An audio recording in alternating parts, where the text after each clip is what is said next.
good evening and welcome to the podcast Compels You, the radio program in which two of us devote 2 episodes to the discussion of 2 horror movies that have 2 unrelated things in common.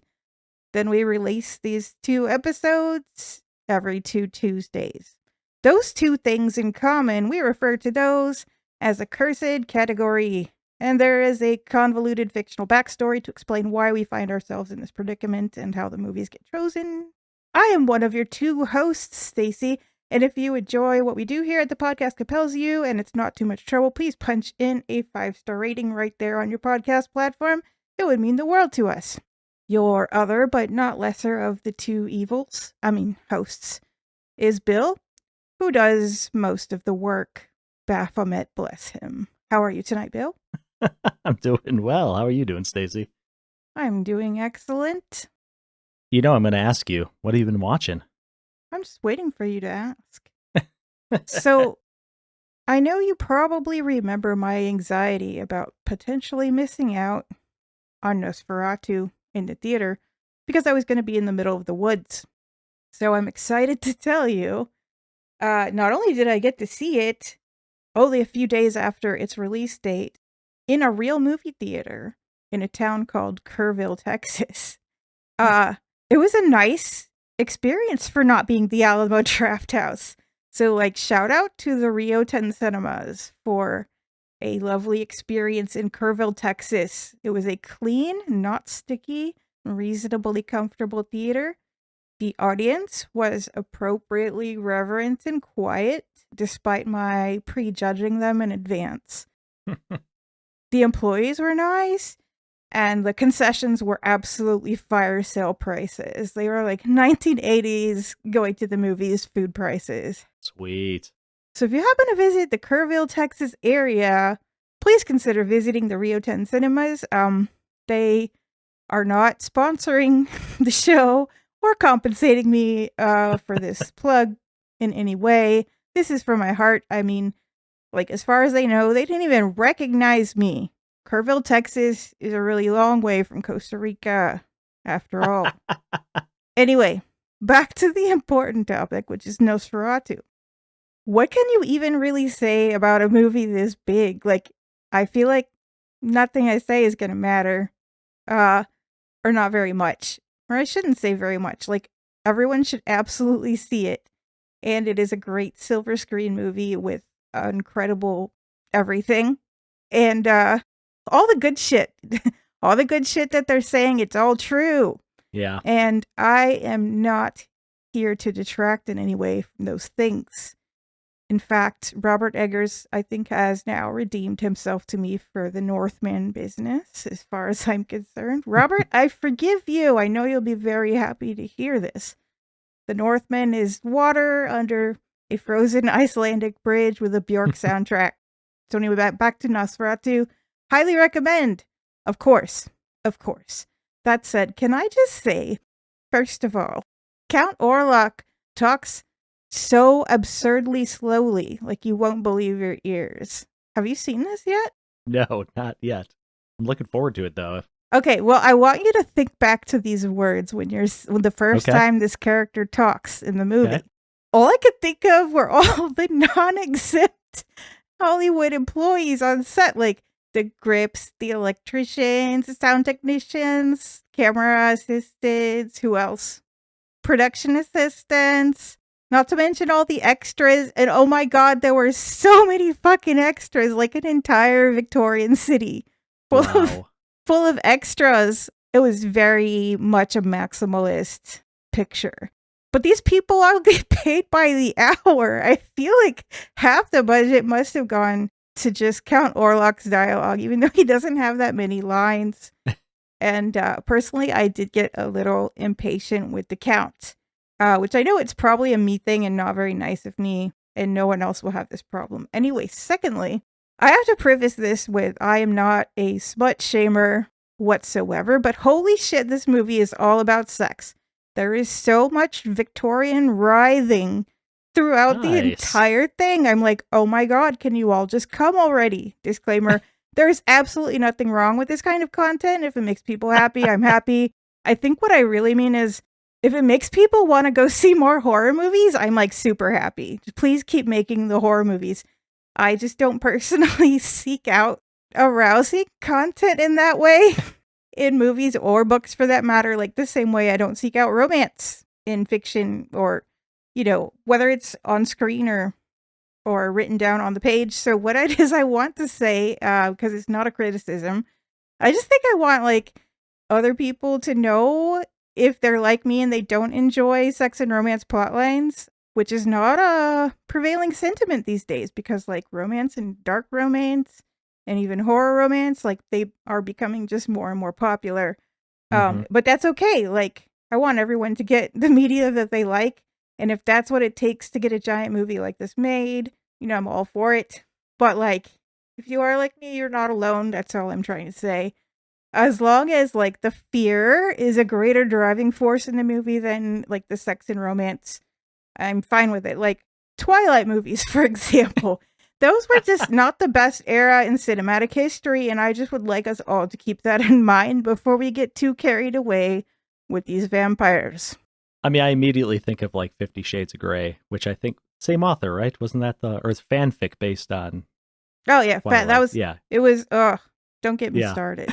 This could be a whole separate podcast. Next week we'll be covering 50 Shades of Grey, so stay tuned. Which I didn't read, but there was a blog that covered the entire book. Yeah. And the blog was so funny that I feel like I know the story. I know enough about the story. Anyway, back to movies. Do you think you're going to see that one in the theater? Have I sold it to you? We'll see. I don't know. I'll probably wait till it streams. I'm terrible about going to the theaters. I'm not a theater goer. There's a lot of like details you can take in on the giant screen, and it's got the like, the period costumes and the giant sets. And do I have to go to that town in Texas? What's it called again? Kerrville with a K. Kerrville. Oh, I was thinking of C. Okay, Kerrville. Rio 10 Cinemas, Kerrville, Texas. Kerrville. With 2 R's.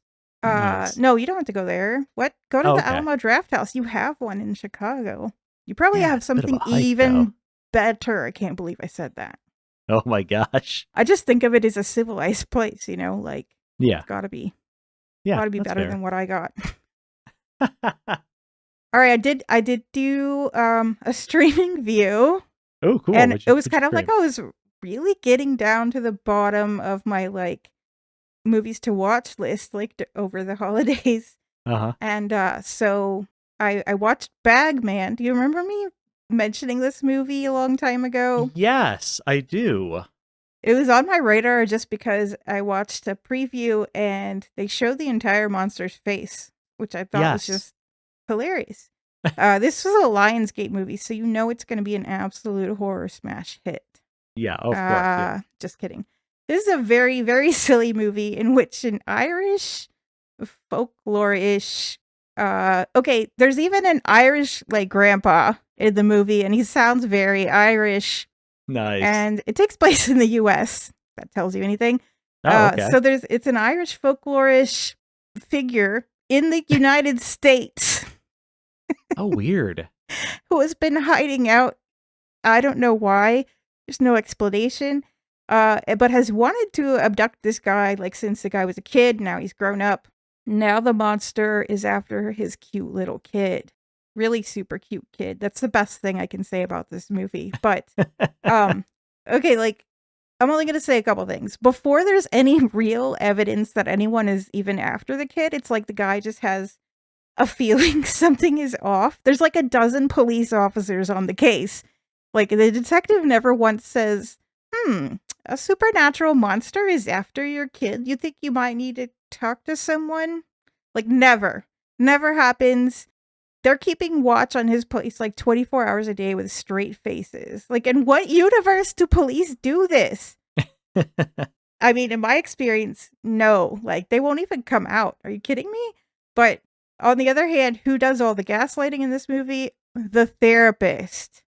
The therapist is like, you need to be on meds. So it's like a total mental health and law enforcement flip-flop there. Anyway, silly movie. I was going to mention a series that I'm watching very, very slowly because I don't enjoy binging things. It's a canceled CBS and then Paramount Plus series called Evil. Oh, never heard of it. That will be a definite recommend for me. I'm really enjoying that show. I'm only in season 2, so I won't say a lot, but the fact that I enjoy it does not make me get through it faster for some reason. I think I've been on and off of it for like a couple years now. Okay, the second one I tried was actually Mike Flanagan's Fall of the House of Usher, which I thought sounded amazing in theory, but I gave the first episode 2 complete tries because I waited so long in between I'd forgotten everything about the story. Oh, And wow. so I got to the end of it the second time and I was just like, nah, it's not for me. But I am definitely a Mike Flanagan fan and I understand completely the appeal of it. Did you ever see that? No, I there was a lot of buzz about it. I never sat down and watched it though. I think I might though. I mean, Mike Flanagan, can Right. generally do no wrong. You might really like it. I'm sure that most people, and in fact, okay, 2 of the series is, now that I've said that I don't binge things, like 2 of the things that I've actually binged successfully and enjoyed, The Haunting of Hill House, which I've Uh-huh. seen multiple times, Oh, wow. another rarity, and Midnight Mass, which I would see Oh, that another one's so good. time. Oh, so good. That one was a slow burn, like big time, what I remember. And it Yes, just but like in a good explodes at the way. end. It Yeah. explodes. Yes. Yeah. Yeah. I like So that one a lot.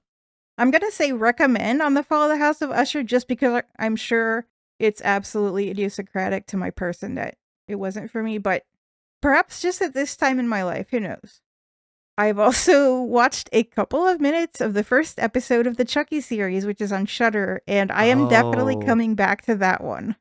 I have never been on board with the Child's Play Chucky. Nothing's grabbed me from that series, except maybe Bride of Chucky. I kind of like that Yes, one just because Bride it's of very Chucky silly. is the best one, Yeah. and they are definitely like comedy for me. Yeah, They're for comedy sure. for people who like slashers and gore, which is Yeah.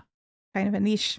I think we should do some Child's Play on this podcast at some point. Maybe the Love course to do. categories will dictate some Chucky for us. We're just at the whim of whatever this supervillain is.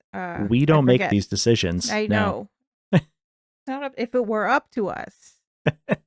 if only. What have you watched over the holidays? You've had a good long time to be watching I know. stuff. My wife and I have been in complete severance mode. Have you heard of Severance? Wait a minute, has season 2 dropped yet? No, it comes out like next week. So we rewatched the first season, which is like 9 episodes, and it is a heavy, heavy show. So we've just been doing like one a night, and it might be in my top like 5 shows I've ever seen, and like it just gets better and better. Tons of little Easter eggs. Oh, it's so good. It's like a retro futurist, which is an interesting genre. Have you heard of retro futurist? Yeah, that makes perfect sense. I think it fits in with like it follows kind of that whole idea where you don't really know it could be in the future, it could be in like the 70s. It's hard to tell because the technology is very like what's the word? Ambiguous. You know what it kind of reminded me of? Like it's same concept but a very different execution. Have you ever seen the movie Brazil? No, I've heard of it though. I think you've heard of it also from me, and you should probably put it on your put it on my watch list. TBW. Yeah, because an important moment in cinematic history, she says, as if she's seen all the important movies, which is false, absolutely false. I mean, you've seen Citizen Kane, right? So I think that's all you need to see. I think so. Right. So you're good. I'm good. Yeah. Perfect. We've been prepping for season 2, and it's man, it's going to be a good one. I haven't been this pumped for a show in like years. And like the original season came out like over 3 years ago, and it's been like this slog to get the second season produced. Oh, I know. So I think it's just built the anticipation up, and oh my gosh, I'm so excited. I'm really into the writer guy, brother-in-law guy, and the self-published novel. Yes. Oh my, he's like a little bit of like comedic relief in that. Oh, he's fantastic. There's a lot of black humor in it. There is. And I don't know if I have it in me to rewatch the first season in time for season 2, because like you said, it's super heavy. It is heavy. In ways that you don't expect. And there are so many Easter eggs throughout, and there are so many fan theories and so many little like rabbit holes you can go down, and like, oh, Not it's into just, any of that.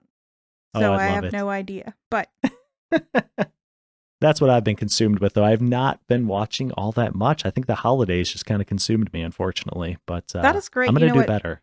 Severance is like honorary horror. It is. And actually, there's a lot of really scary stuff in it. Like, I don't think it's necessarily intended to be that way, but if certain things get under your skin, it will do that. I think it's all intentional.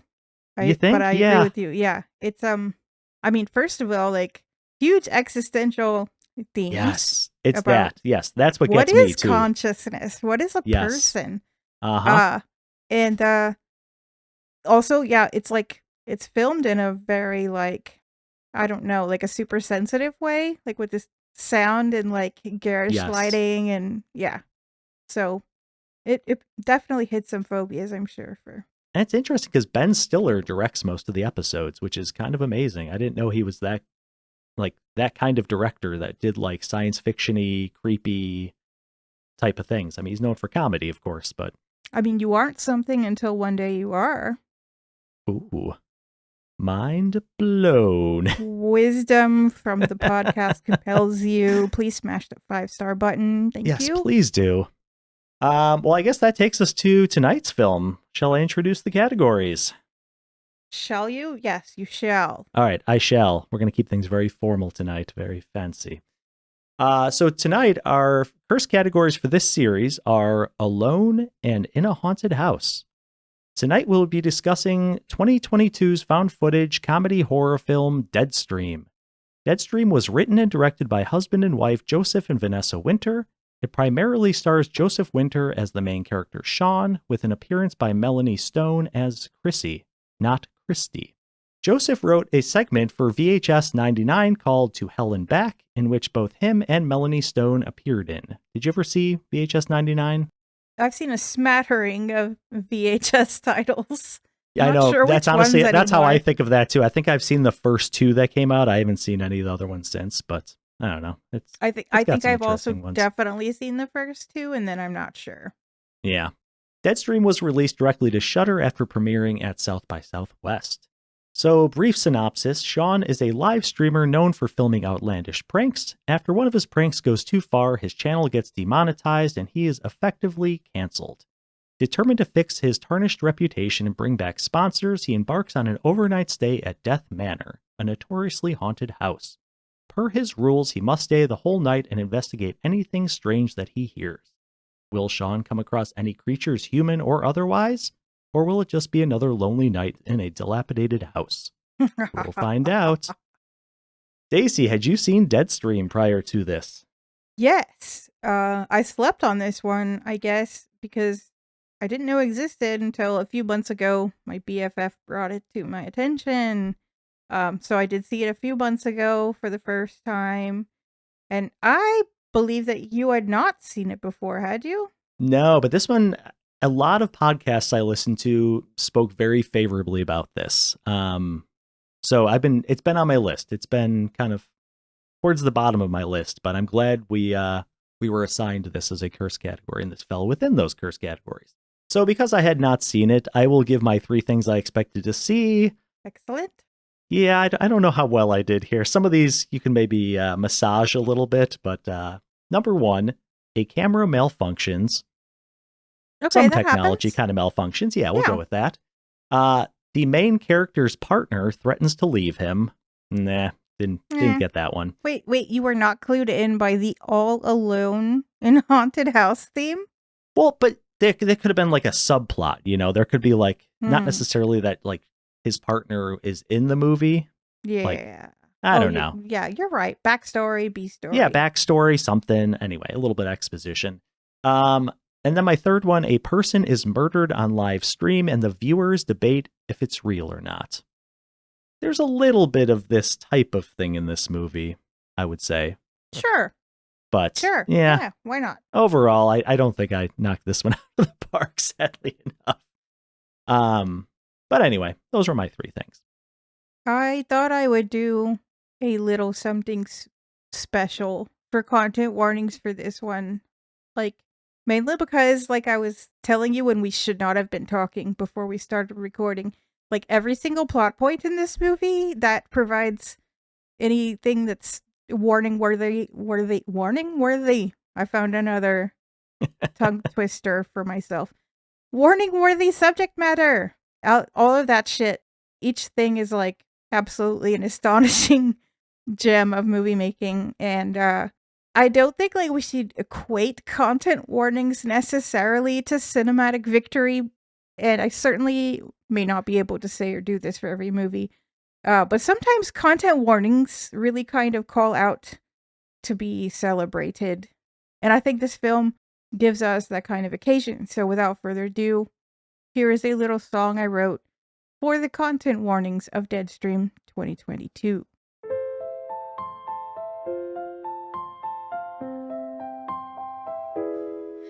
There's a little bit of biting, stalking, drowning, lots of hiding. A woman sticks her finger in a nose, not her own nose. There's a needle in an eye. There's a stabbing in a thigh. There's a scene in which somebody's head explodes. And someone eats an eyeball from a tub. And someone falls but doesn't die from a window up above. And someone gets waterboarded with a bucket of their pee. Oh, somebody's waterboarded with pee. Someone cuts off their own finger, and the camera kind of lingers. There's a couple scenes in claustrophobic walls. There's a cleaver in a head. The gore's intense and so's the dread. Someone gets kicked squarely in the balls. And someone eats an eyeball from a tub. And someone falls but doesn't die from a window up above. And someone gets waterboarded with a bucket of their pee. Oh, somebody's waterboarded with pee.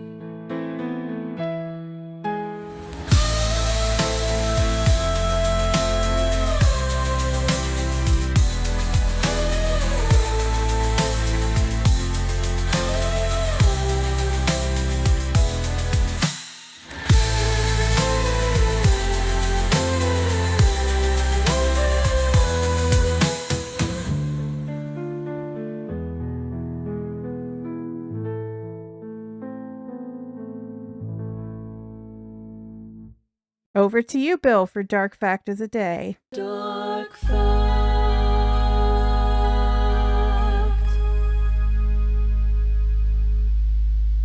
Tonight's Dark Fact has to do with haunted attractions, if you will. In 2001, a 14-year-old boy named Caleb Rebb was working at a haunted hayride in Sparta, Michigan. He started at a station that featured a coffin, but then switched to a station that included a skeleton hanging from a noose. He decided to switch places with the skeleton for greater effect, but because he weighed less, the branch supporting the rope snapped back, tightening the noose. Many of the customers and his fellow workers thought that his struggling was part of the act. When they finally realized it wasn't, they tried to resuscitate him, but it was too late. He died. And while I was researching this, there's like a bunch of these things that have happened at haunted houses where like people actually like either like died or got like severely injured and people thought it was part of the attraction, which is kind of crazy. Yeah, that's really, really fucking dark. I had always heard that like the biggest danger in those houses was to the actors because people would freak out and like fight back instead of I've heard that as well. hurrying along through the attraction. And you can't really fault them for it either. Like when you get freaked out, like you can't really control your actions necessarily, especially if like someone jumps out at you. Like, I don't know. My instinct might be to turn around and clock someone. I don't know. Never really been in that position. I've been to a couple of really scary ones, and like the first one I ever went to, I learned I would never go to one by myself again. And I glommed onto some random strange lady, and because we were both terrified. I mean, they were like running after us, or it felt like. So one of the rules was don't run, but we completely ran through the entire thing, and we were like holding hands, and then never saw each other again. So long, random stranger. I was gonna say, was it just awkward at the end? You're like, bye. A guy with a very realistic chainsaw was chasing us out the door. He came all the way out the door. I think like he was inspired by our fear, and people were like taking pictures of us. It was great. That must be a staple, because I've only been to maybe a handful of haunted houses in my life, but they all end with a chainsaw guy. Is that just like what you do with haunted houses? There's always a chainsaw guy. Yeah, some variation of that, because you got to get people out the door. That's true. Yeah, you don't want them lingering. That's fair. But that is the dark fact of the day. So we're going to go ahead, take a brief intermission, a musical intermission at that, and then we'll be back with our spoilerific discussion of Deadstream. So stick around.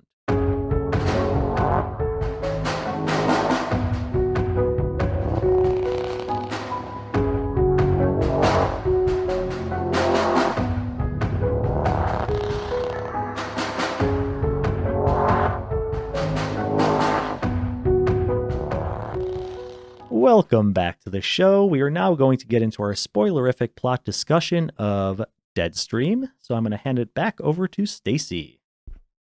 Hello, I'm Stacie. I've done a lot of the talking today so far, and that's not going to change anytime soon. This movie starts off with the so-called found footage of Shawn's YouTube show. And his thing is facing his fears on video, which, sounds like a fun premise. Like, it sounds like something I would watch. But what it really is, we see like him in this quick succession of clips doing various funny-ish, scary, increasingly reckless things, almost in the style of the show Jackass. I wrote some down. We have the Baby Moses challenge, where he goes down the river and like a basket kind of thing, which is awesome. Okay, yeah, that was kind of funny, but like I like that one. He got smuggled across the border, and then he gets running from the cops challenge. So, have you ever seen Jackass, the show? Of course, yeah. Mm-hmm. Oh God, so it's just not my thing, and I consider myself like this. That was a show that I was like, you know what, you just can't unsee anything after you've seen it, so you just got to be careful with your eyeballs out there. I appreciated the early stuff. It had heart at the beginning. I like to think, before it got like discovered. Like a lot of things. I don't think I ever saw it until it was dying out. Okay, yeah, that's fair. But to me, this is satirizing like that type of thing, as well as the whole like asshole influencer thing in general. And it's funny because somewhere along the way I've heard maybe a comedian, I don't know, somebody doing an imitation of the asshole influencer voice. Like there's a particular tone of voice, and this guy nails it.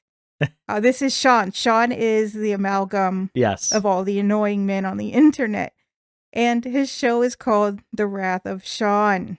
Which it's great. I had to appreciate that part. And it's on Livid TV was the name of the platform, I believe, which I also liked. Livid, like live vid TV.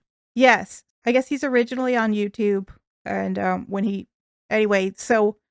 he's originally on something that looks exactly like YouTube. Yeah, it's one of those faux YouTube sites.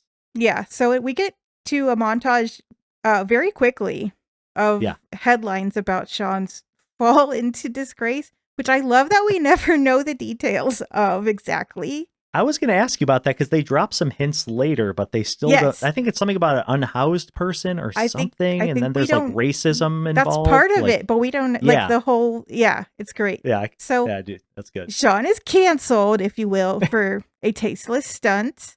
He's suspended from the vid platforms. He's got charges filed against him, and of course, he makes an non-apology video, which is completely the arc of like every single one of these guys eventually. Yes. Mm-hmm. And 6 months later, he's finally monetized again. But there's one fear he hasn't faced, and that's ghosts. Yep. He hates scary shit. He grew up in a religious house. He hates horror. He would not be friends with us, Bill. I mean, No, for he would many not. reasons, but also for that. I knew I didn't like this guy for some reason. We wouldn't have anything. What would we watch? How do you even Right. have a friendship if you can't watch something? So Jackass, probably. what he does, he plans to, of course, stay overnight in the most haunted house that he can find. His mom has packed him an inventory that includes holy water, like in a little airplane liquor bottle looking thing. Yeah. A crucifix, I think, which we see him wearing later. Salt, garlic, like a silver dagger, and a sandwich. Yeah, I like the sandwich. That was good. And for plot reasons that will be important later on, he establishes a ground rule. If he hears a noise or sees something weird, whatever it is, he's got to check it out. Otherwise, his sponsors are not to pay him.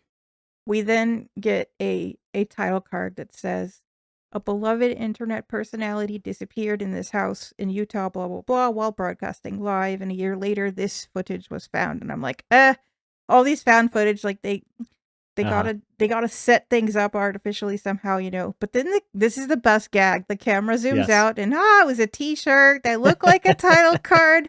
I actually laughed out loud at this. I thought this was a really good joke. I agree. So we're with Shawn now.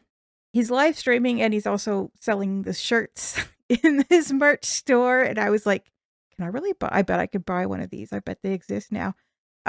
My favorite thing about the entire movie is he has this little music player of some kind. Is this an MP3 player? What is this? Did you ever see what tell. kind It looked like an old school Walkman, but I couldn't have been on. It was like more narrow and I don't know what it was. Yeah. Oh wait, was it a tape player? I thought it was a tape player. I thought it had a cassette, which didn't strike me as weird when I was watching it, but now that we think about it. At one point, I think I saw him take out the cassette and turn the tape over. Yes. Oh, that's he so made cute. a little mix. He made a mix. I didn't the Shawn Carpenter mix. I didn't think too hard about it, but I didn't either. That didn't seem weird to me at the time. Shawn Carpenter mix. Yeah. So this is his little gadget that he uses. All the technology that he has. He has this one really old school thing to play his score.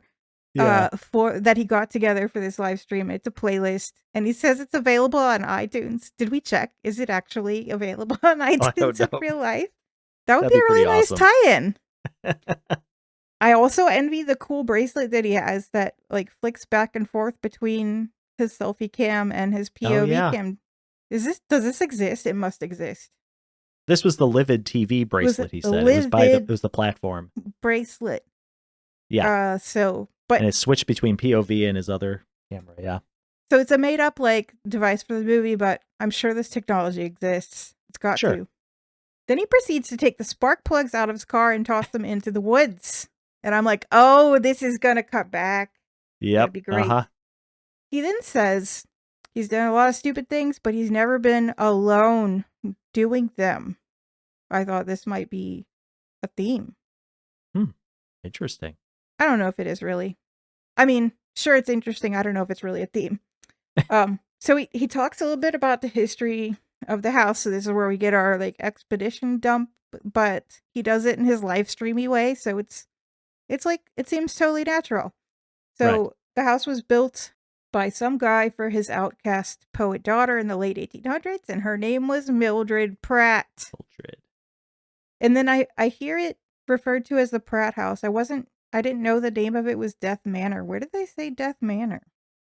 They said it a few times, but I think it's just a nickname, obviously. But I think I've missed some things. But yeah.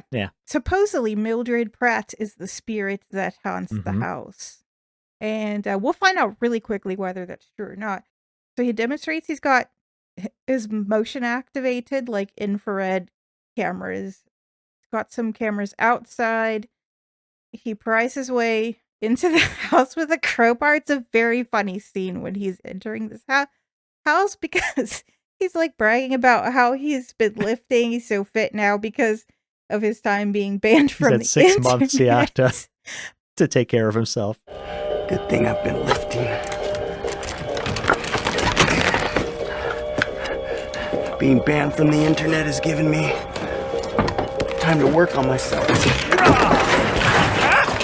But then not only does it take him a long time to get those boards off, when he gets it open, he like screams like a girl because of the high pitched spiders. scream is the best part. The first time he ever does this, it's great. And he does it a lot, so it's not quite as fresh a thing later on. But that first time is just really golden. So I think he locks himself into the house. Is that what he does? And he tosses the key down a vent.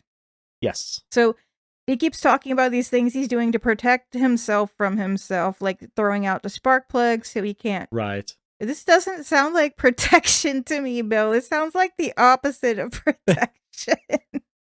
Like, hey, he lives by his rules. Having a backup plan of some. Anyway, so yeah. He's inside. The house looks very graffitied all over the inside walls, and I actually was very impressed with my first view of the interior of the house. They really do an amazing job making it a very scary setting. And all this time through the whole movie, he interacts with his followers by reading their chat messages out loud and responding to them in real time. So he does this and he explores a little bit and he says, I feel like I'm in the ring, which of course I love horror movies when they call out other movies, whether it's directly or indirectly. Then he spots a meat cleaver. Chekhov's meat cleaver, perhaps. Yep. Yes. I always think this when I see any sharp object in a movie. There's also Chekhov's syringes too. He Chekhov's bucket. Well, pretty much everything in this house is a Chekhov's object. Oh, so yeah, it's so great. It's almost like a video game. It is. What a very good. You're going in different rooms and finding different things. Yeah, finding the objects. Yeah. So we see him sticking some cameras on the wall. It's very cool how they set all this up because it is actually a premise that makes found footage believable, which is so hard to do. I mean, the Blair Witch did something like pretty amazing and innovative, mostly in their marketing. Like I was going to say, I am. But after that, it's all very like copycat, and it all seems like such a stretch of the imagination, such a great suspension of disbelief. But like, it's actually really cool watching him set this stuff up, knowing, okay, this is how they're going to make the found footage work. And I know that we're not supposed to like him and he's awful, but like all of that part was pretty cool. I was going to ask you about that, how you felt about him as a person, because I couldn't tell how they wanted us to feel about him. Like he's kind of douchey at the beginning, but kind of endearing. There's like a little bit of, well, I don't know, like you're kind of on his side, but yeah. Comedy makes people endearing when they're actually terrible people.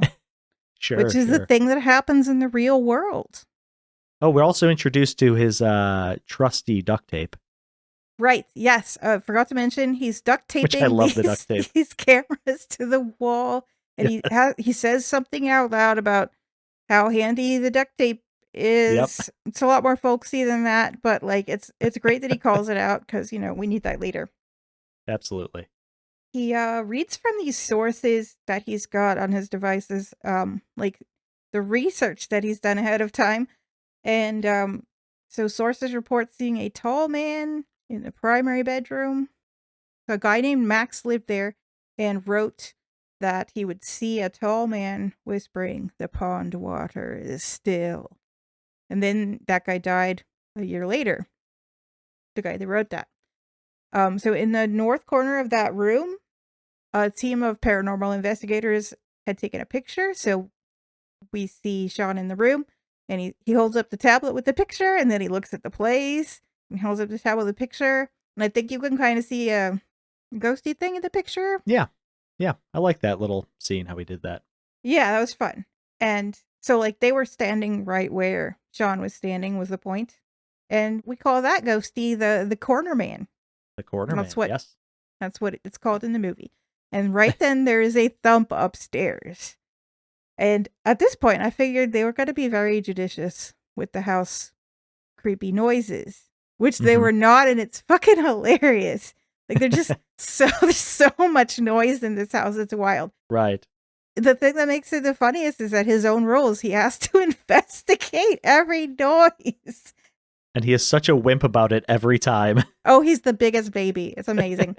So we get some of his incidental music as he turns on his tape player and climbs up the stairs. And he's like, this is where Mildred hung herself, at the top of the stairs. It's pretty scary and dark. So then he goes, every single room he goes into is just a really great atmosphere. Like, good work, people on that film. So he goes into the nursery and talks about, like, there's 5 kids that died in there. It's super scary looking. There's a video on one of his devices that he plays of a little kid saying, they told me it wasn't my room. So some more paranormal investigating history. Mm-hmm. The last upstairs room is the bathroom. And it's the room that he dreaded going in the most because there was a death in the bathtub in 1955. And he sets up some EVP recording, which is the electric voice phenomena, something like that. Anyway, it's a ghost thing. Sure. It's fake. The grossest thing, almost the grossest thing about the whole movie is the gross water in the bathtub. Oh, God, it's like black and gross. And he almost touches it, and then he's like, yeah, I would never. Yeah. He's so douchey. Anyway, he plays this recording so that we know what EVP really is supposed to mean. Of some other investigators in which you can supposedly hear the ghost voices, like while the investigators are talking, and the ghost voice says "mama" and "pond water." This pond water thing, it's kind of, a recurring thing, a refrain, if you will. So, so Mildred was a sad, tortured poet. We get a little more exposition about her. She wrote about the romance she never had, according to Shawn. But then she fell in love with a rich publisher from the East Coast. And for 2 years, they wrote love letters to each other every day. And then Shawn's like, this story is to be continued. And his viewers get kind of antsy because they want to know what happens next. And he's like, yeah, I'll tell you, just hold on. And so he sets up his little headquarters in this room he considers safe because nobody has written about any phenomena observed in there.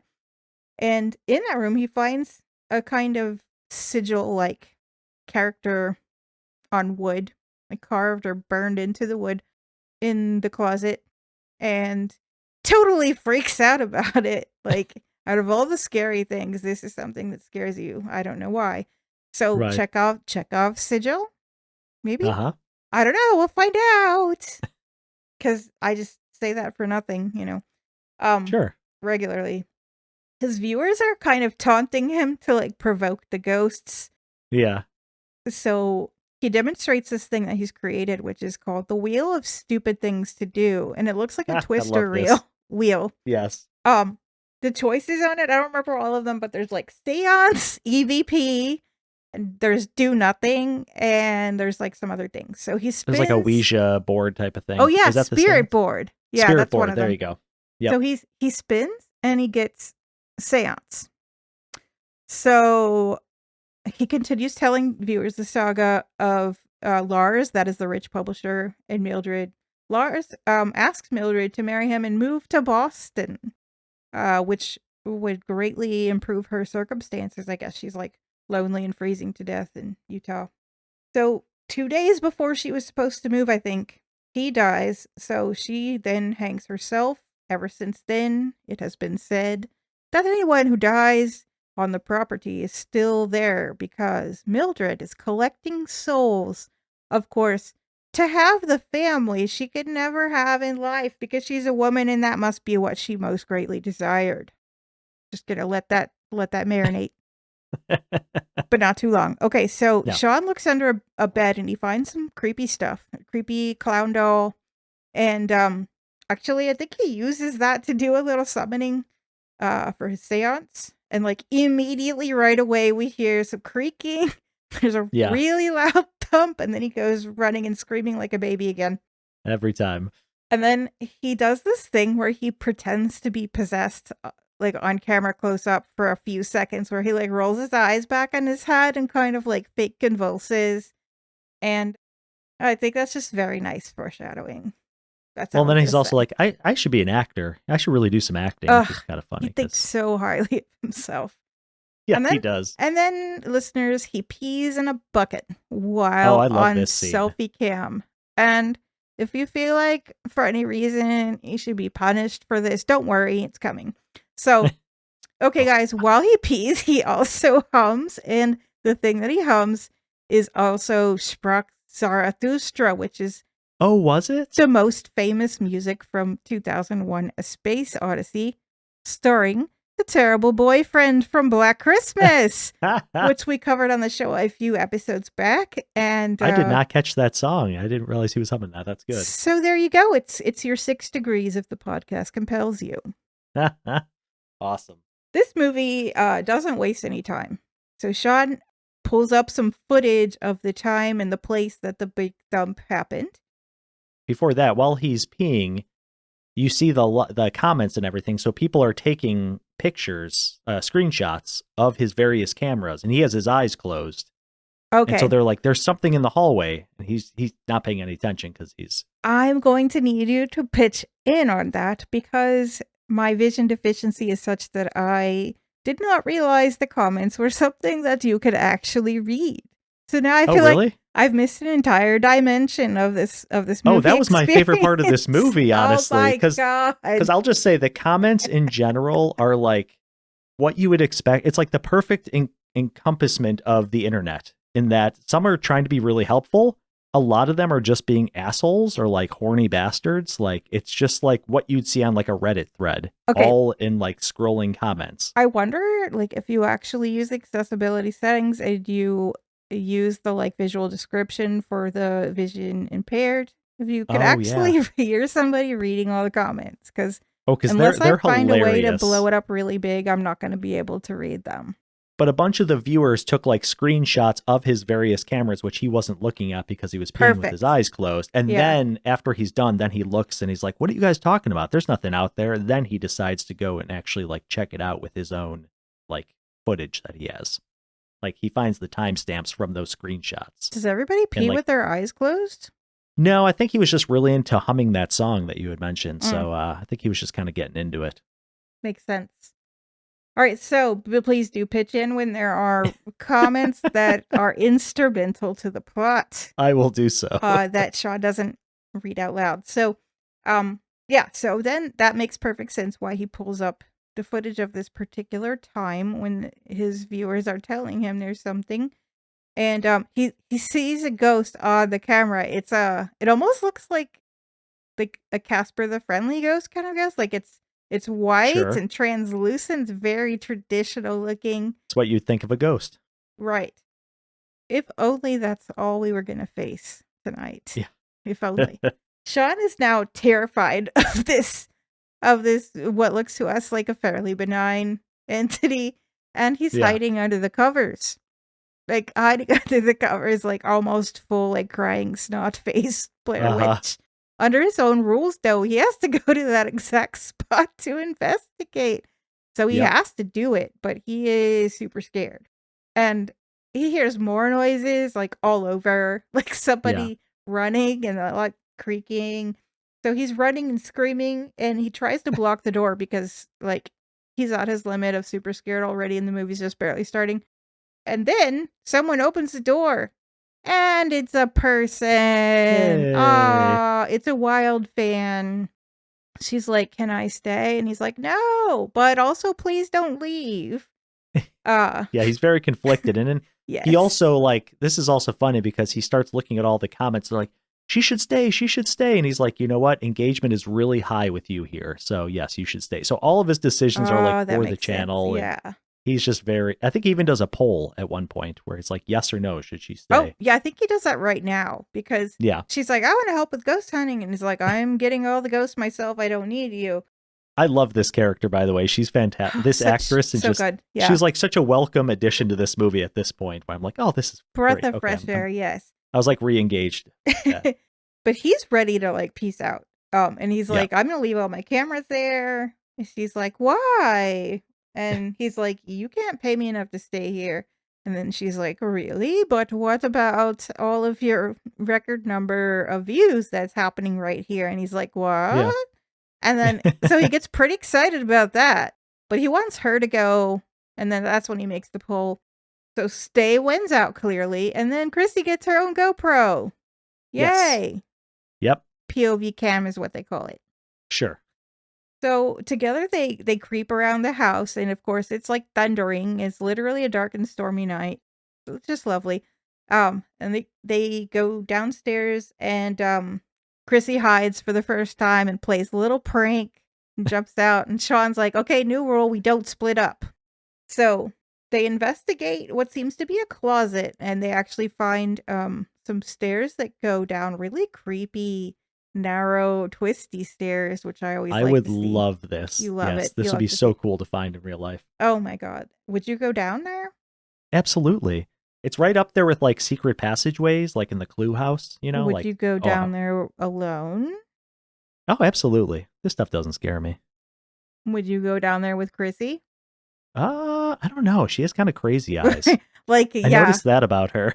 I was like also thinking this was going to go a different way, but yeah. Yeah. So they go down the stairs, and it looks like a basement or a cellar kind of thing. Small, very like not expansive. And Chrissy finds a trunk with some old clothes in it and like a locked jewelry box type of thing that thinking about the video game thing now, Shawn adds to his inventory. Yeah. And there's also Mildred's journal. Of course, you got to have a journal in one of these movies. Yep. So Chrissy seems pretty interested in like the poetry that Mildred has written in her journal, but Shawn's like, nah. He's all put out because it doesn't rhyme. He's like, it doesn't even rhyme. Does he say that? I thought was yes, at some point, which I thought was hilarious. So they spin the wheel and of stupid things to do, and it lands right on the line between EVP and Spirit Board, I think. Yeah. Mm-hmm. So Chrissy says that is not an accident. Someone wants them to do both of the things. So Shawn gets out the Ouija board and the EVP recorder and like some little, I don't know, like LED lights or something. Yeah.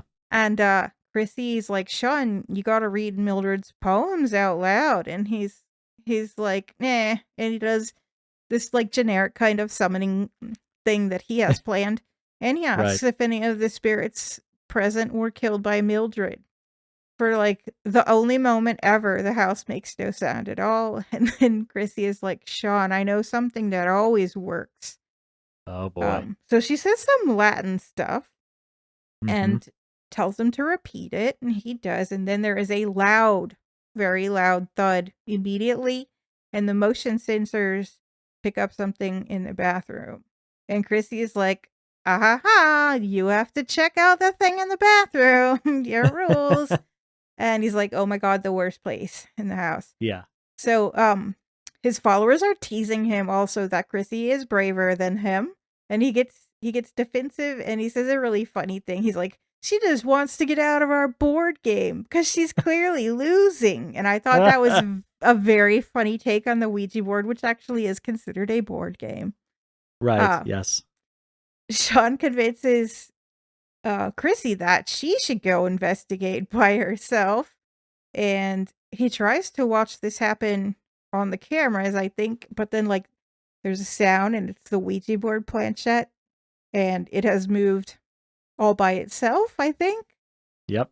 And then Chrissy is nowhere to be found on the cameras. So he has to go and look for her, which gives her yet another chance to jump out and scare him.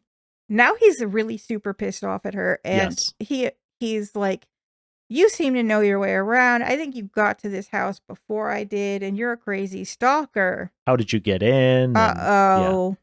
Yeah, he's pretty mean to her. So he's going to go back into the safe room by himself, he says. And Chrissy's all, I don't think that's a good idea. And he's like, why not? And then she jumps on him and bites him on the neck like a fucking vampire. What? Which is great. What? So like, we don't know at this point. Is she a vampire? Is she just like a person who's not crazy super fan in their right mind? Yeah, I'm trying to be sensitive, but sure. but he has to, I mean, she's drawing blood. He has to grab something. So he grabs something, I think, off the wall to try to fight her. Yeah, just a piece of wood. Yeah, it's a piece of wood.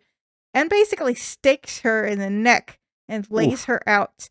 And then, of course, he panics, like anyone, and takes her pulse, and he's like, oh shit, I have killed her.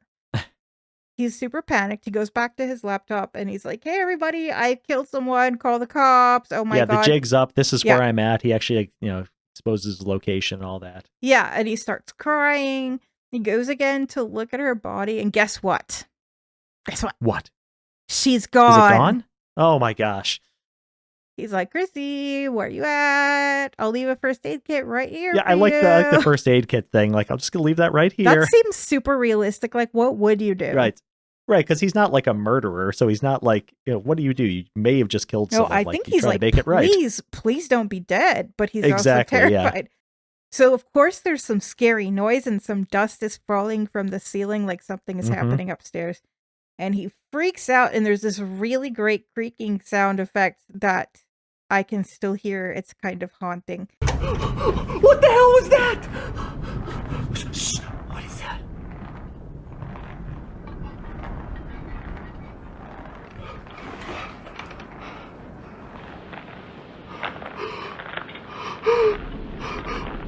It's her. And he looks at the cameras and sees that the Mildred ghost is hanged at the top of the stairs. Creepy. He can't leave now because she's blocking the stairs. And a little kid to the rescue! A viewer who is a little kid. I'm like, why are you watching this? Where are your parents? Has posted a video for Shawn in which he has drawn on paper and explains very eruditely the symbol that Shawn found in the closet earlier. Remember Chekhov's sigil? That he broke? Yeah, like, I didn't see him break this, so I just had to take the kid's word for it. But the kid's like, this is called a Hamza, and you know what it looks like. You know what it looks like to me? It looks like, do you remember Hamburger Helper? The little the glove. White glove looking character with like feet on the kitchen. I could see that. Yeah. This thing looks like that guy, but with one eye and no feet, like a Cyclops Hamburger Helper glove. Hamburger Helper. So the Hamza is supposed to ward off the evil spirits, and by breaking it, Shawn has unleashed the spirit of Mildred. I believe that he destroyed it. I don't think I actually saw it happen either time that I watched this movie. Yeah, no, I remember he did. I don't remember if it was paper, like if he ripped it, or if it was like a piece of wood. I feel like it was a piece of wood that he like snapped. Yeah, maybe. Yeah, it just must have happened fast. But because it was in the closet that he went in originally before Chrissy got there. Yeah, I know what scene it happens in. Like, I just think I missed it both times. I think he had his girly scream and then he broke it, then ran off like he did in every other scene. I do remember. Yeah, I remember the screaming. Ah! Hard to forget that scream. So he then tries to sneak past the spot where Mildred is hanging, which we can hear happening still, that sound effect, but we can't see it. This was a cool scene because he had his camera, like the tablet footage, the live footage of that spot, and you could see her and on there. But then as he walks, lowering it and lifting it, and then he lowers that. That was a cool effect. There's a great jump scare right there, and then she's on him. Ah, okay. Again. So, yeah, this is a great scene where Mildred's dragging him, and she sticks her finger up his nose for some reason. This had me so confused. I was like, "Is this happening?" And he manages to push her down the stairs, and he's about to either try to escape or hide, but I don't know which. But he sees like drops of blood falling from his face, and he discovers Mildred's gross fingernail up his nostril, which is like hilarious. This got me viscerally. There's something about pulling a fingernail out of a nose that's just disgusting and hilarious and disgusting. Yes. Yeah. Oof. So in his like desperation to get out, I think he finds a key, but it's not the key to the door. Yes. And then somebody says, like, one of the viewers, and I know this because he repeats it out loud, not because I can read it. Like, you're supposed to use the key to open the box. And he's like, how would that help? Yeah. I love his like back and forth with his fans is the funniest thing. He's like, why are you saying this? Why? Everything's like, why are you telling me this? Yeah. So he's got that jewelry box, remember, in his inventory. And so he uses a key to open it. He finds a picture of Chrissy. Oh my God, Chrissy is Mildred. Oh my God. They were the same person. She was dead all along.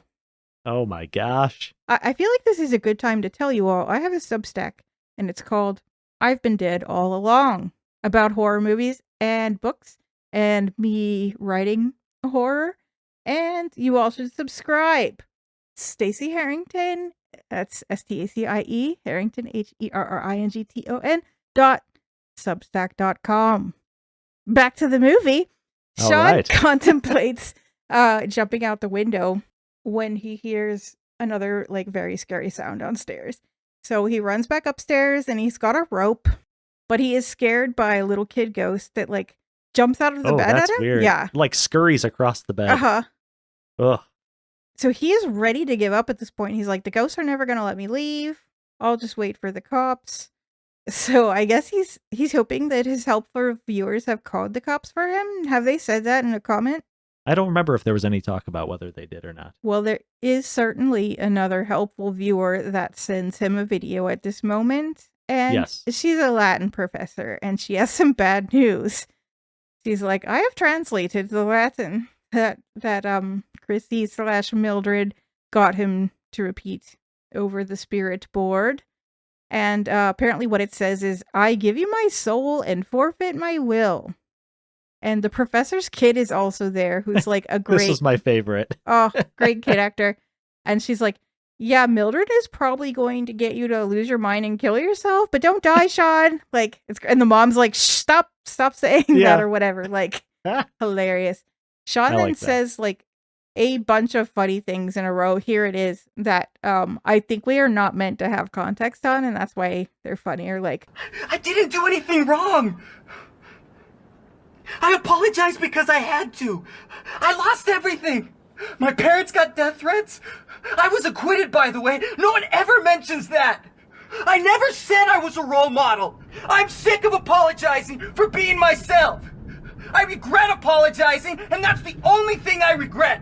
I didn't know he was sick. He signed a waiver. I'm not racist. Thinking about it, it must be the thing about the unhoused person that he convinces to fight him for a video. Right.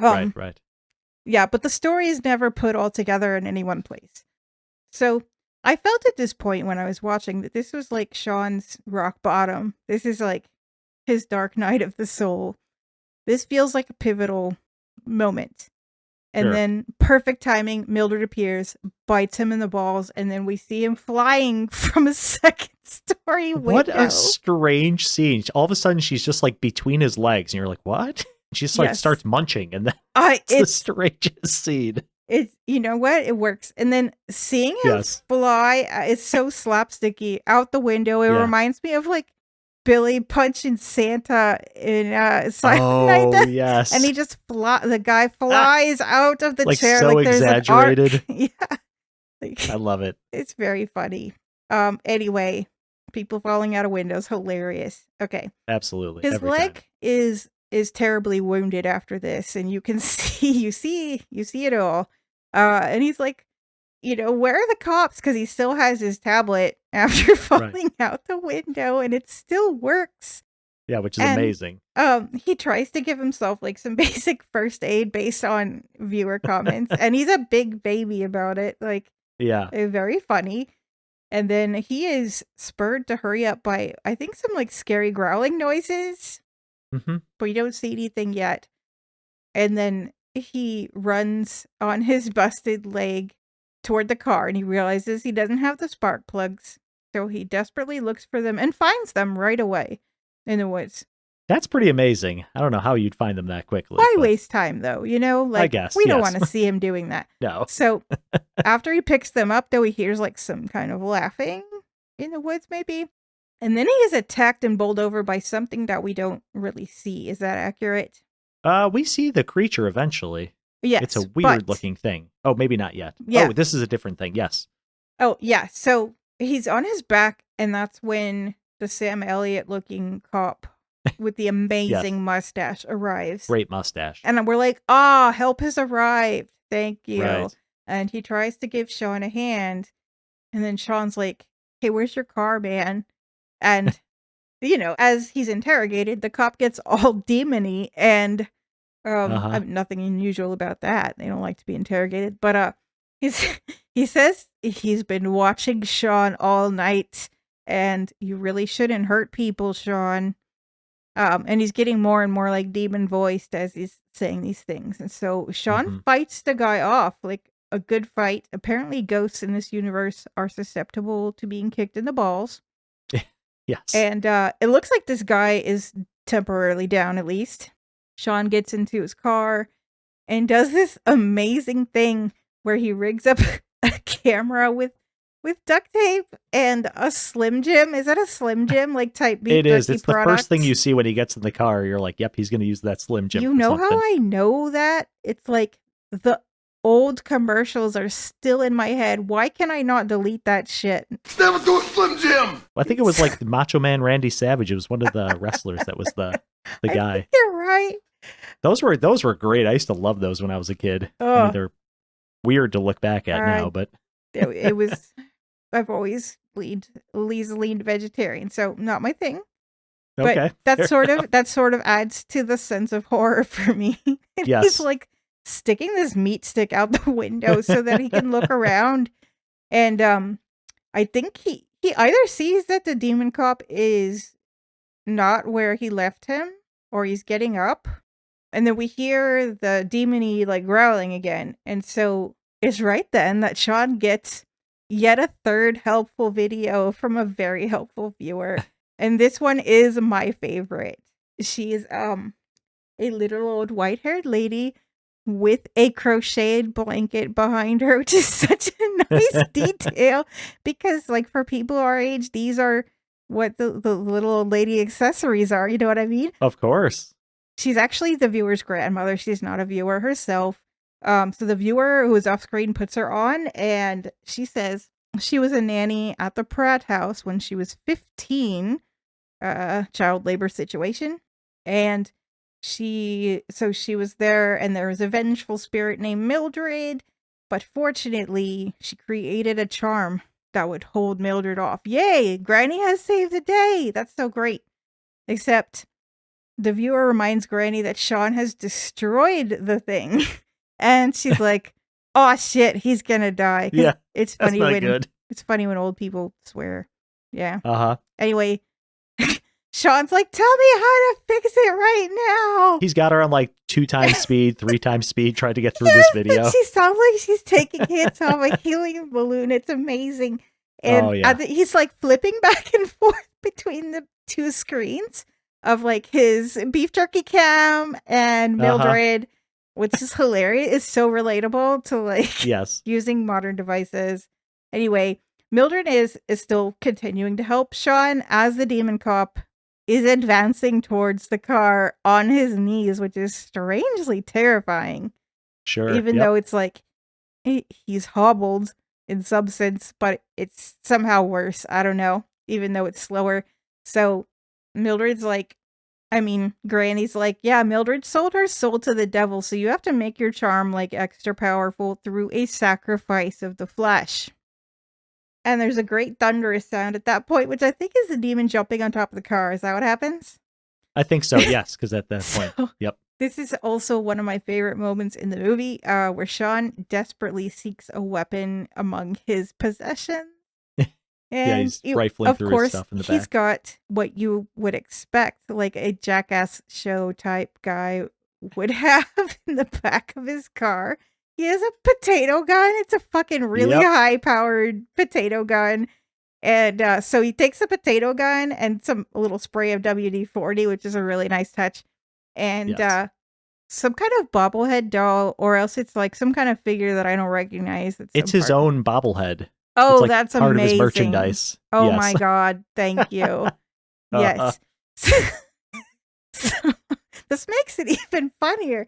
So he then shoots the doll through the demon with the potato gun, which again is hella powerful. And is blows a hole through him. One of the greatest scenes of all times in horror comedy is right here. as the demon impales himself on the potato gun. As his rubbery corpse is sliding closer and closer to Shawn, and Shawn is so disgusted, and he's like, "No, no!" And it happens kind of slowly. It's great. A nice touch. That just makes the movie worth it. So at that point, Shawn does some monologue work on his emotional arc and wonders if this at last might be karma, whether in fact God might be smiting him for all of his absurd wrongdoings in the name of fame and fortune, followers, some other F words, probably. Yes, probably the one you're thinking too. Finally, he says, "I'm sorry," and he means it. But he's like, "No one is even here to hear my sincere apology." So he's like, "I'm going to leave a note." And as he opens the journal, remember the journal? Yep. As he opens the journal to use a page, a note falls out of it. And the note appears to be the thing maybe that Mildred used to sell her soul. But that's not the important thing. The important thing is he's like, I wonder if there's anything else helpful in the diary. And then he finds the pond water phrase. Because remember, she writes her poetry in there. And he's like, aha! She's forcing these ghosts to memorize her poetry. What a weirdo. And he says some very influencery things that are he doesn't want to swear because he doesn't want to get demonetized. So he's like, yes, Mildred's a C.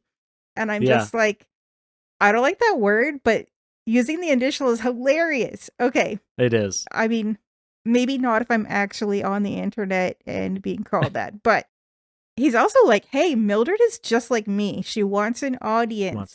Could this actually be her downfall? And I think it is so nice when the protagonist and the villain have a common or parallel weakness.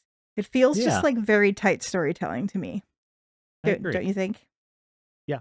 And then he has the very good line.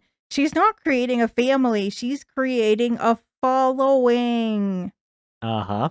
Oh my God, everyone was wrong about Mildred all along because they were making sexist assumptions. Ooh, just had to throw that in. Okay, so he's like, what if I put a copy strike on Mildred? And he tells a story about how his video got demonetized because of, I forget what song. Yeah, I don't remember. Not important. I don't have my notes. No. A famous person song. And yeah. I mean, sure, that makes as much sense as anything at this point. So he puts on his portable cassette tunes and he's like, let's demonetize this bitch. That was my favorite line in the movie. Yes, fucking A. Okay, remember when people said fucking A? I haven't heard anyone say that in 20 years. Oh, okay. I still say that. Are people not doing that anymore? I think I do. I have to think, I'm very isolated. I'll tell you the truth. I have no idea. That's fair. I've actually been dead the whole time. Oh my God, wait. This is the twist in the movie and the podcast. Yes. What? So there's a long arching arc in the story of the podcast, and now we've arrived at the twist. Okay. So he goes back into the house now because he's like, I figured it out. And he starts assembling some stuff from his inventory, which I mean, this whole time I was like, when are you going to use this? When are you going to use the holy water? This is like his suiting up scene. Like this was an action movie. He makes a spear out of the dagger thing. We are ramping up. This is the third act. Yeah.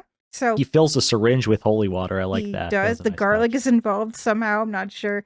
Oh, I think he puts the garlic on the tip of the spear. Yes. He rubs a little bit on there. And he takes Chekhov's meat cleaver down off the wall. Yep.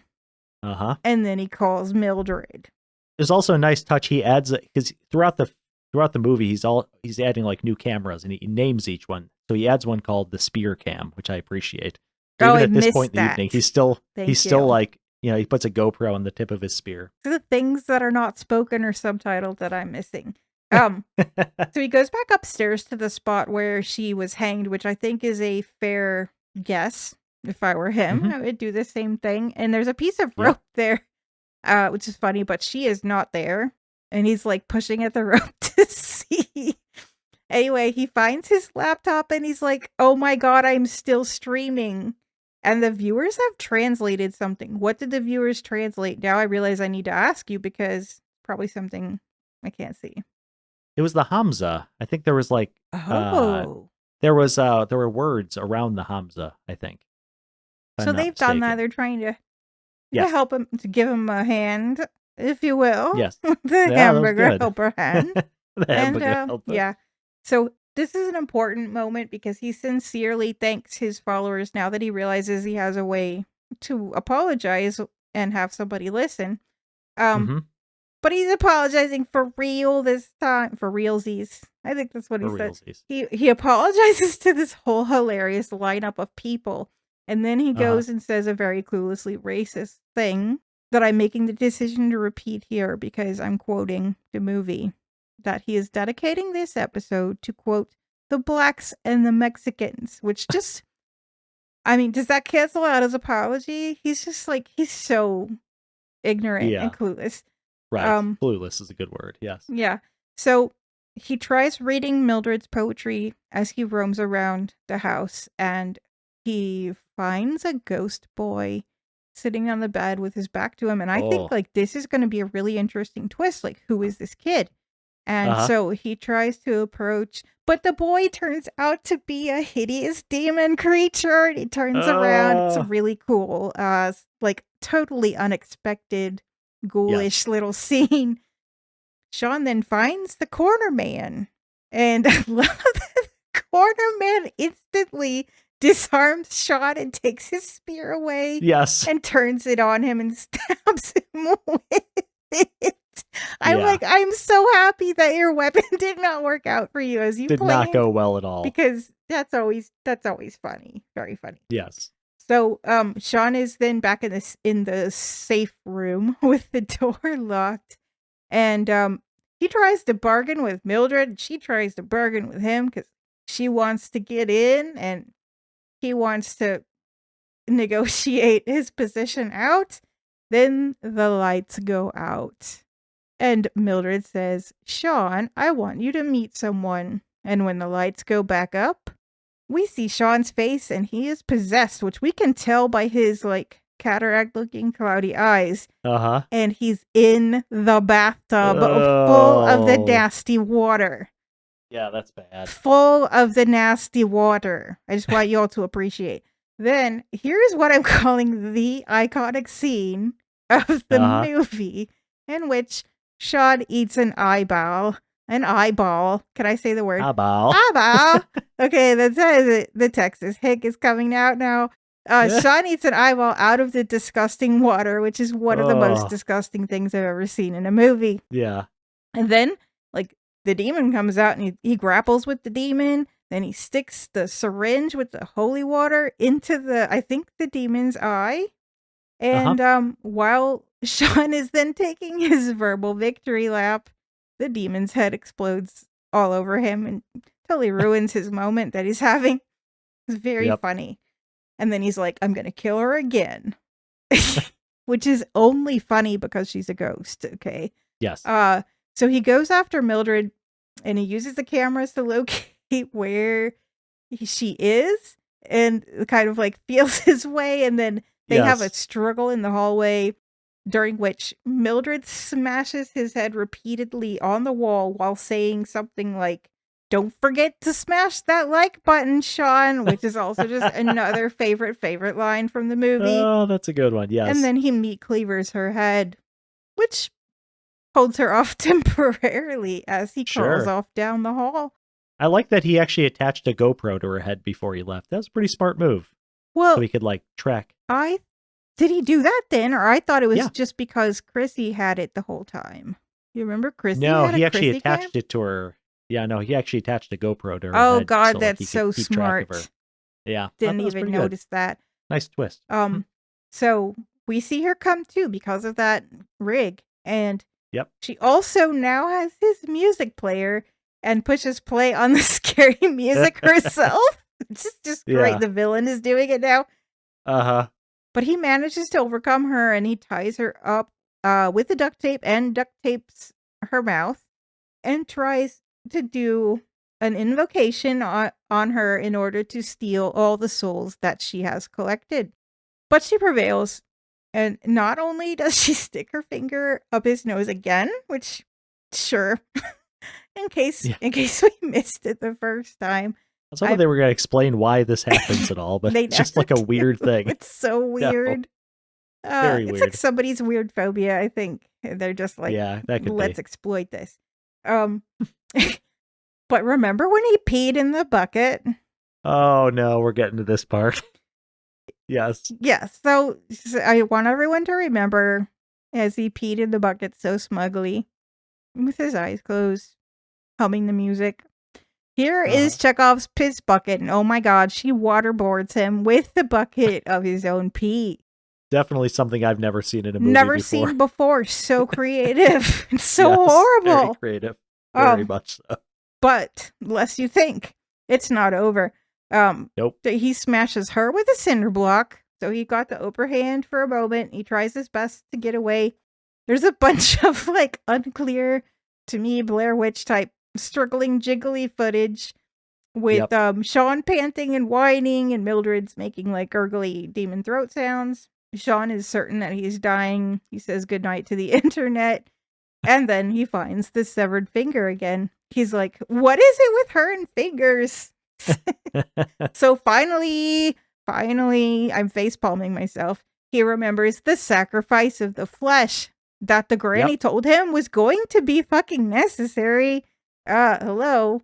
So he does the entire incantation again, and I'm actually like, oh my god, we have to hear all these words again. But this time, he gives her the middle finger and then chops it off, which it's just a ridiculous fountain of blood. It's kind of delightful. Very cartoony. Very much so. From here to the end, there's a lot of cartoony blood going on. Yeah. Then he gets up and he goes to his tablet and then plays this hilarious triumphant music. I think it's him playing the music, right?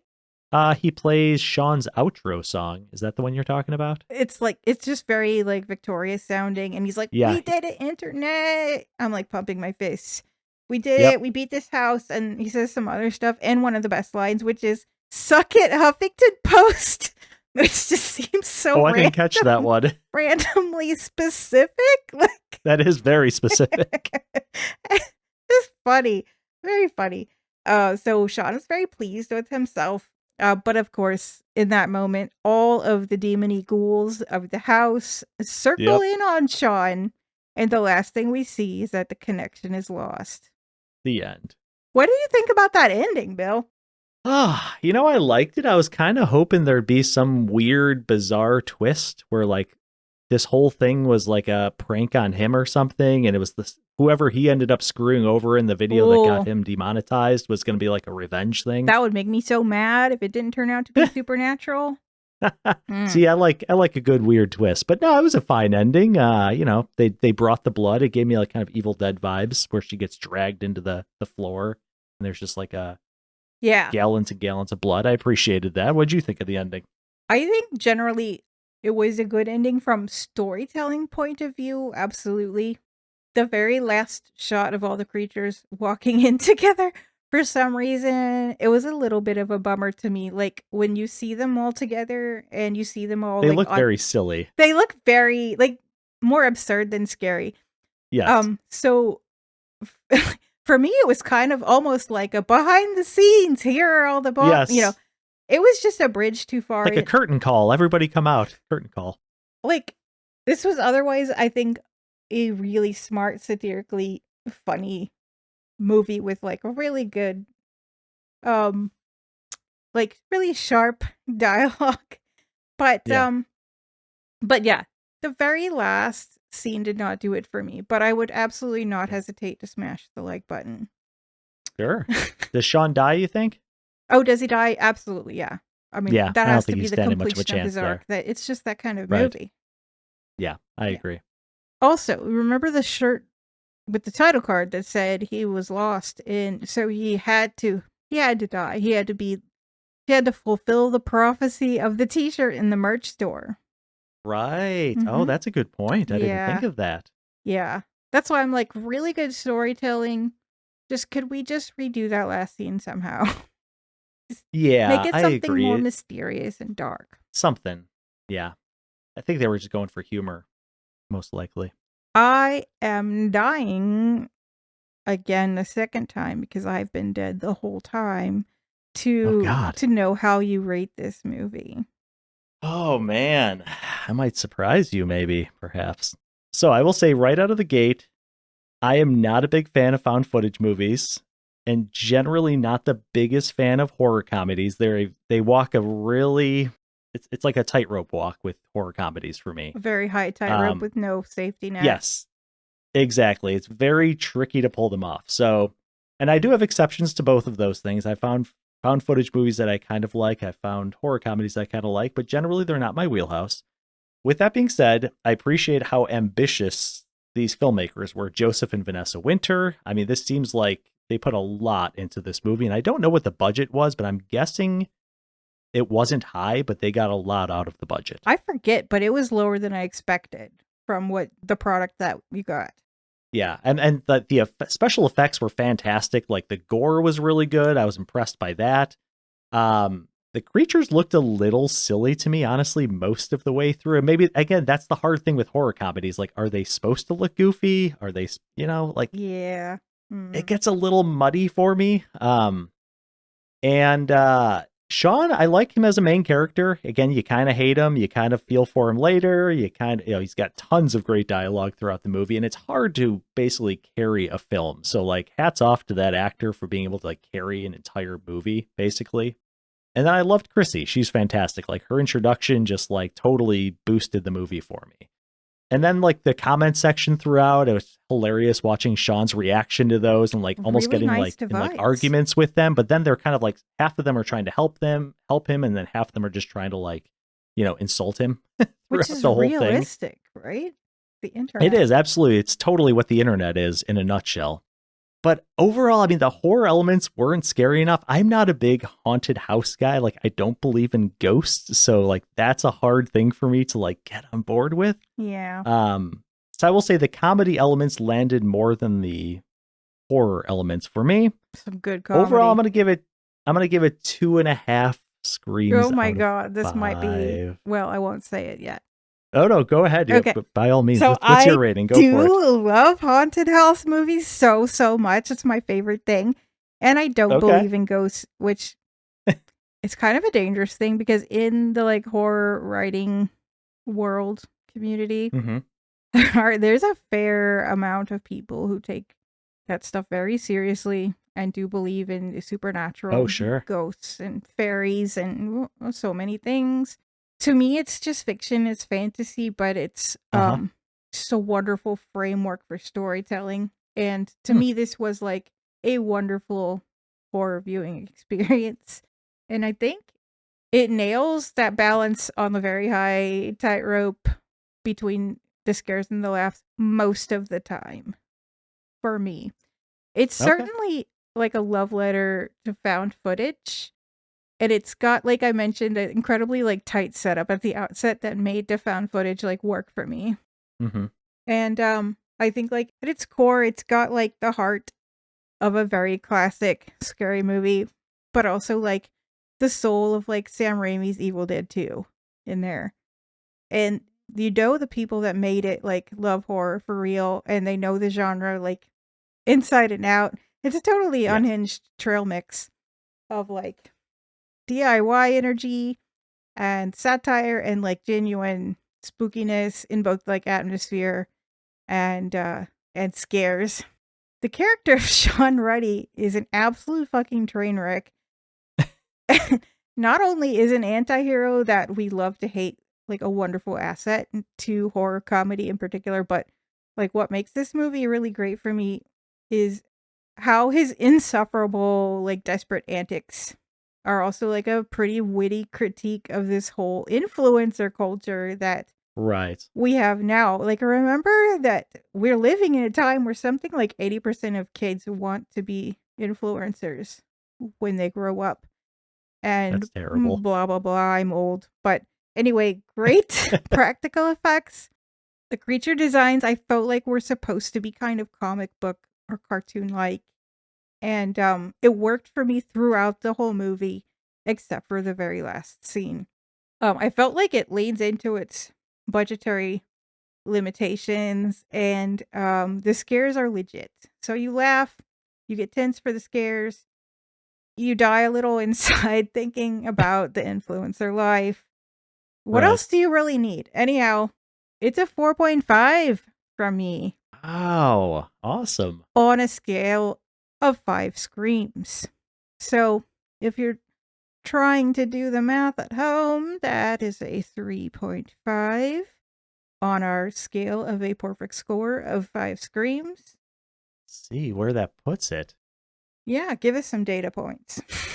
That puts it almost dead in the middle of our 21 films that we've done so far. That sounds right. So it's slightly better than The Blackcoat's Daughter, Ouija Origin of Evil, Devil's Candy, Thanksgiving. There's a bunch that are tied there. And slightly worse than Let the Right One In. Huh.